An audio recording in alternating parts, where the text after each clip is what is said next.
Gotcha. Don't be afraid, Rachel. It's just me. I'm your counselor, you remember? Your friend, Dr. Danny. Halloween is quickly approaching, so let's take some time and run through Dr. Daniel Daddy Dickens and his impact through Angels of Death.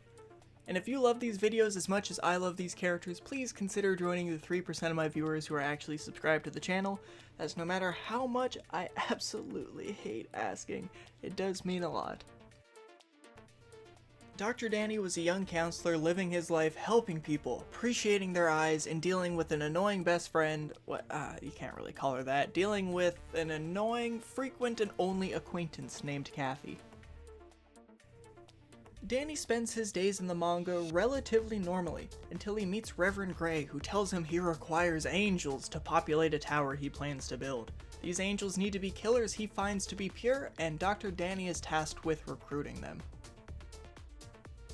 Danny is the reason why many of the floor masters arrived at the tower in the first place. He and Kathy find a set of twins who create furniture out of their victims, which I can no longer unsee, and I hate life.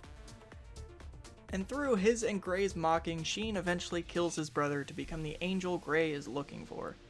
Sheen invites Eddie to join them after learning about his obsession with graves, and finally Danny invites Kathy to join.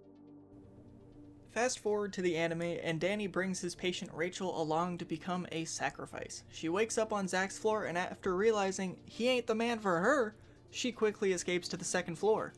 Or second to last basement floor, but hey, let's not argue about the fact I'm wrong. Once arriving to Danny's floor, she is quickly reassured that his arms are the safest place in the world to be. I mean, just look at that handsome man. And when Derek Snow was hired to dub him, oh my lord, my heart could not take it. Rachel and Danny work together to uncover the truth of this building, until Rachel starts to learn a little too much and stops trusting Danny. Although I don't entirely think locking her in an operating room and showing her your eyeball collection was the best move, but hey, Danny, you're the smart one, not me.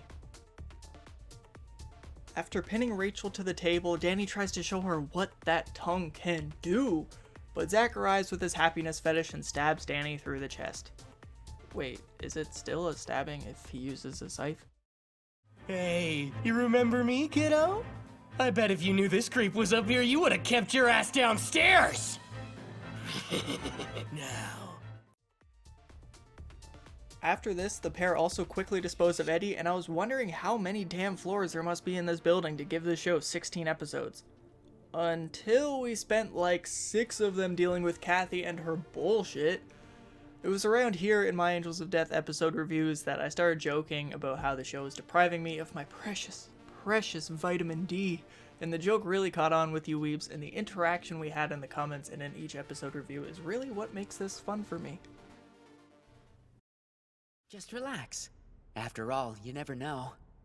If we take this slow and see how it all plays out, then something might just happen that'll be good for both me and you.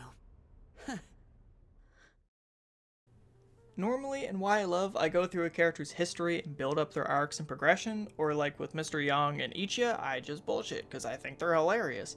But with Dr. Danny being an evil lunatic with no redeeming qualities except for his stunningly good looks, the real reason I love him is because of what he enabled my channel to do.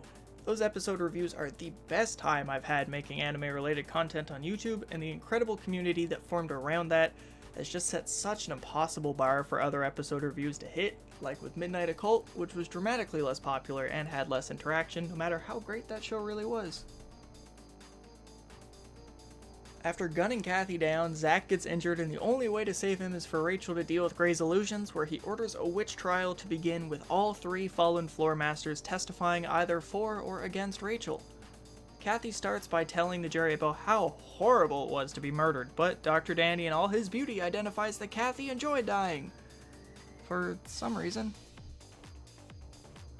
Eddie follows that up by recounting his love for Rachel until he realizes that she's actually a goddamn crazy person, and decides she needs to be put to death so that he can make her a wonderful grave all her own. Finally, Danny takes the stage to talk about how flawless Rachel really is. His thoughts, definitely not mine. He does get a little out of hand, and Grey has to bonk him to horny jail before she breaks free of his spell and gets the medicine for Zach. And now, with the medicine in hand and no time to waste, it is time for my favorite scene in the entire show.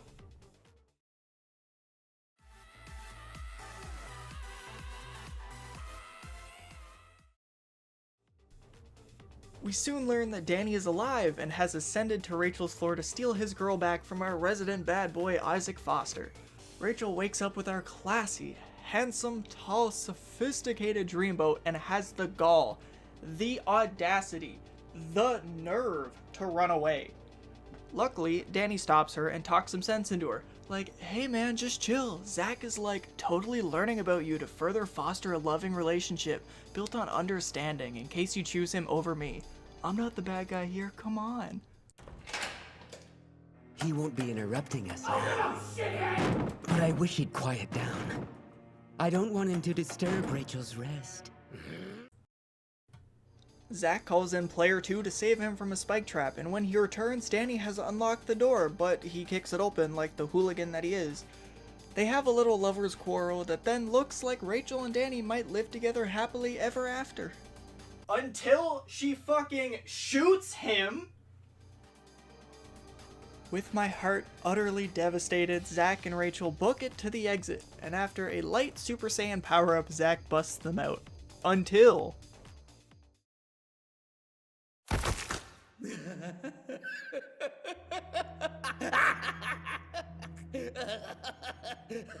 Oopsie! How terribly unfortunate! What a horrible little mess you've made! Danny has learned some goddamn self-respect and isn't gonna let some woman treat him that way any longer. He has lit the building on fire and is taking down this tower of residence he selected in the process. Rachel has murdered his friends, his colleagues, and most importantly, his heart. So he will do his civic duty to stop these murderers from roaming the streets. He is almost successful until Father Gray, the man Danny assembled the Floor Masters for, shoots him down, ending the brilliant saga of the best character in all of fiction.